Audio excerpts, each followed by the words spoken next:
Welcome everyone to this presentation on the proposed updates to Mountain View County's land use bylaw. These amendments specifically address the regulations governing land use, subdivision and development on and adjacent to airport lands, considering the operational effects of aircraft. I am Margareta Bloom, Director for Planning and Development Services for the county, and I will be one of the presenters. The county is home to two important community airports, the Old Didsbury Airport and the Sundry Airport. To ensure responsible and up-to-date land use planning around these facilities and in line with Transport Canada's recommendations, we've reviewed and are proposing changes to the land use bylaw, building on the work done for the Old Didsbury Airport Area Structure Plan and the Sundry Airport Concept Plan. For those interested in an in-person discussion, we will be holding an open house at the Sundry Legion on Monday, May 26, commencing at 6 p.m., where the same information will be presented. There is also an opportunity to join a virtual open house on Wednesday, May 14th at 6 p.m. Before we delve into those proposed changes, I'd like to introduce some of the voices you'll hear from today from our steering committee as well as county staff. Skylar Duncan is a resident near the Sundry Airport, a local business owner and a steering committee member. Greg Butheris, a Sundry resident and business owner with a keen interest in aviation, is also a steering committee member. And finally, Rianne Paul, one of our county planners, Becky Hutchins, one of our development officers, and William Durati, one of our municipal interns, who will all have worked closely with the steering committee in the development of these proposed amendments to the land use bylaw regulations.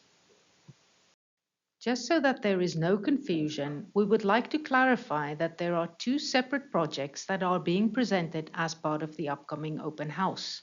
First, we have the draft Sundry Airport concept plan that will eventually be inserted into the South MacDougall Flats Area Structure Plan and contains proposed policies for the 6 quarter sections within the concept plan area.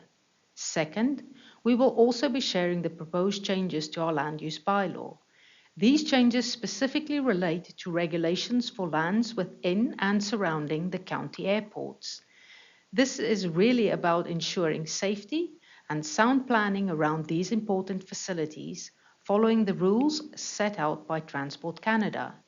The draft Sundry Airport concept plan will be presented to Council before the proposed land use bylaw amendments, and each will be subject to its own independent public hearing process before being considered for adoption. Now I'd like to hand over to Becky to explain the proposed changes to the airport district regulations. This slide explains the different types of development allowed within the airport district zoning, and you'll see it's divided into two main categories. First, we have airside lots.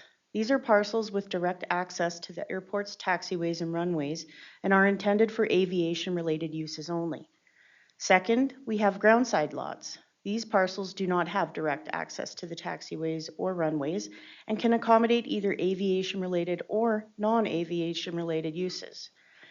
To show you what's changing, uses in black are staying the same, uses in blue are proposed additions, and uses in red that are crossed out are uses that are proposed for removal. The steering committee carefully considered each of these uses, evaluating whether they would be compatible with the airport's operations and whether they would potentially create any challenges. While this land use bylaw amendment process is separate from the development of the concept plan, the committee felt it was important to provide recommendations regarding the rules for the airport district zoning. If you'd like to see the full definitions of these uses, you can find a copy of this presentation on the county's website. On the digital version of this slide, you can click on each use and it will take you directly to its description from another page.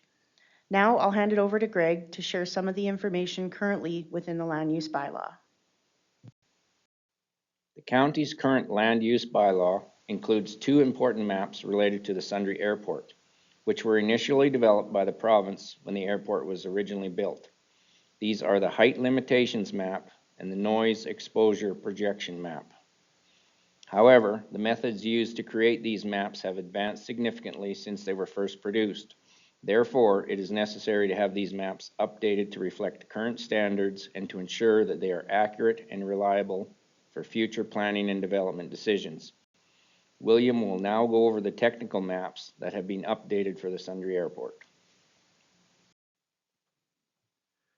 This map of the Sundre Airport incorporates all the updated data for the plan's general area, generated using the latest available methods.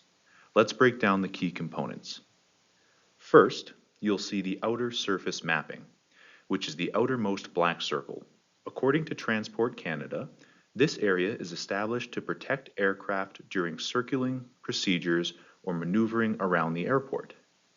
It extends at least 4,000 meters horizontally from the airport's central point and up to 45 meters vertically. To clarify, this outer surface zone is not a new feature in Sundre Airport mapping. Next, we have the updated height limitation mapping.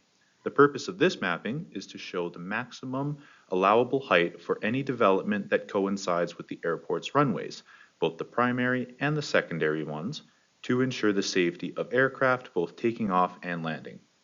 As you move further away from the runways, the allowable height gradually increases, indicating the maximum potential building heights in those areas. Finally, we have the Noise Exposure Projection, or NEP, map. This shows different colored contours radiating from the airport's runways. Each contour represents a different level of noise nuisance that originates from aircraft. This system takes into account how the human ear reacts to aircraft noise, considering factors like the type of aircraft, the number of takeoffs and landings, the duration of the noise, and other additional elements. Noise exposure levels between 30 and 40 have a higher potential to cause disturbances, while levels below 30 are generally considered more manageable. Now, I'll pass it back to Margreta, who will explain the specific differences between the old and new height limitation maps and the proposed adjustments to the land use bylaws regulations.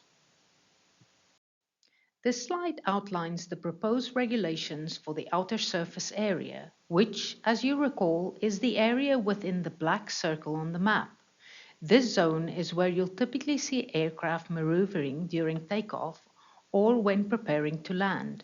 The primary goal of the land use bylaw regulations in this area is to ensure that any future land uses or development do not create visual or safety hazards for pilots. When the county receives new applications for development or change in land use within the outer surface area, depending on what is being proposed, they may be referred to the airport operator, Transport Canada, or NAV Canada for their input. Additionally, all applications will be carefully evaluated against several factors critical to airport safety and operations. This includes the potential for visual obstruction like steam, dust, and smoke, the risk of electronic interference from radiation or radio frequencies, the impact of proposed lighting, and any other element that could negatively affect the operation of the airport or the safe maneuvering of aircraft. Next, Skylar will walk us through the proposed changes to the regulations that address height limitations around the airport, as well as the regulations related to noise exposure. This slide helps us visualize the changes to the height limitations mapping. The image on the left shows the new data on its own. The image on the right directly compares the old and new mapping. The old footprint is outlined in green, while the updated footprint is shown in blue. As you can see, the updated height limitations area is smaller than the previous mapping. While the size of the mapped area has changed, the core intent of proposed changes to the land use bylaw regulations remains the same: to prevent the construction of structures that could potentially endanger aircraft landing and taking off from the runways. If any future land use changes or development is proposed within the gray height contour lines shown on the map, the application will be required to provide a technical study. The study will detail the elevation of the highest points of the proposed development in relation to these height contours. Additionally, these applications will be referred to Transport Canada and NAV Canada, who will provide expert guidance on any potential safety concerns and whether measures like clearance lights might be necessary. Rianne will now walk us through the regulations related to noise. This slide illustrates the updated noise exposure projection or NEP data map. The image on the left side shows the NEP contours, while the image on the right side compares the new and old NEP mapping.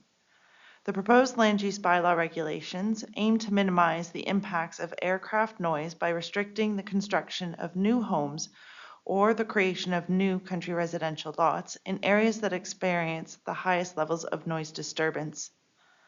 Looking at the map on the right, you'll see the areas highlighted in red. These represent NEP levels between 30 and 40, which have the greatest potential for noise nuisance. Within these red areas, new dwellings or country residential subdivisions will not be supported.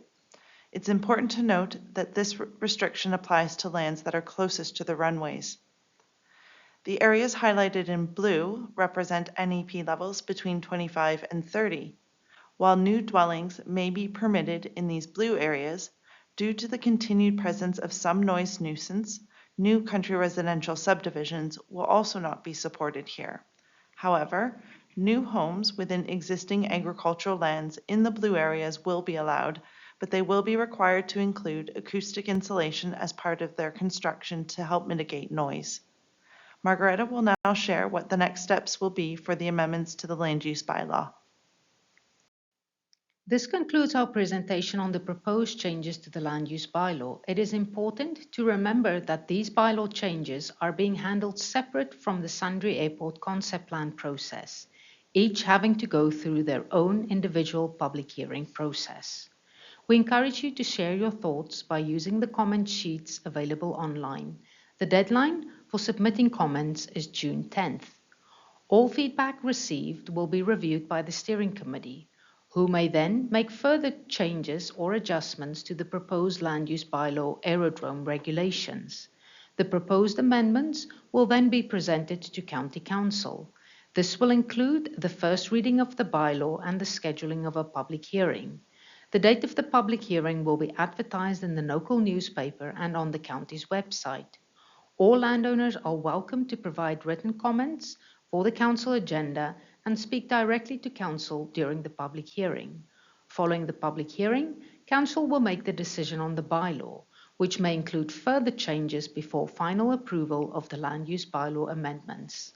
Thank you again for tuning in, and please do not hesitate to contact us if you have any questions. Hope to see you virtually on Wednesday, May 14th at 6 p.m. or in person on Monday, May 26th at 6 p.m. at the Sundre Legion. Thank you and goodbye.